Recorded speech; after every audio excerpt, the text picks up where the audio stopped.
प्यारे बच्चों, आज हम समझेंगे डीएनए लाइगेज के बारे में कि डीएनए लाइगेज क्या होता है। अब डीएनए तो हम लोग जानते हैं कि डीएनए हमारे जो कोशिका होती है उसके नाभिक यानी केंद्रक में पाया जाता है। तो लाइगेज क्या होता है? तो लाइगेज एक एंजाइम होता है, क्योंकि जितनी भी आए हमारे बॉडी में एंजाइम या हार्मोन जो भी है तो उसके सभी के कुछ ना कुछ कार्य होते हैं। प्रकृति ने जो भी चीज़ बनाई उसके कुछ ना कुछ कार्य होते हैं। तो डीएनए जो लाइगेज एक एंजाइम होता है। अब डीएनए हमारा डबल अनस्ट्रैंड जिसको हम रज्जुक बोलते हैं बना हुआ होता है।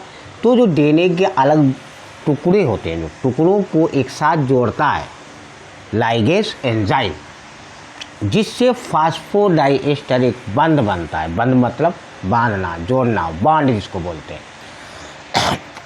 और डीएनए की यानी मरम्मत व प्रतिकृति में भूमिका निभाता है। यानी डीएनए में जो हमारा डीएनए होता है उसमें कोई क्षति हो जाए, टूट फूट हो जाए तो उसकी मरम्मत भी करता है, क्योंकि एंजाइम है, उसको जोड़ता है।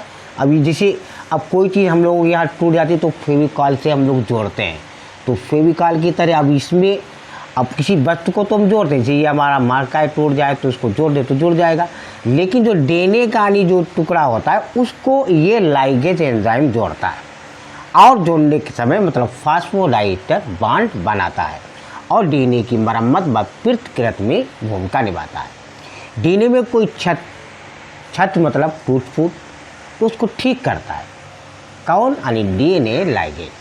और डीएनए प्रतिकृति मतलब से नकल करना के दौरान लाइगेज छोटे छोटे जो डीएनए के ओकाज़की खंड यानी ओकाज़की ये भी छोटे छोटे खंड होते हैं डीएनए के, उनको जोड़कर एक निरंतर यानी डीएनए स्ट्रेन बनाता है।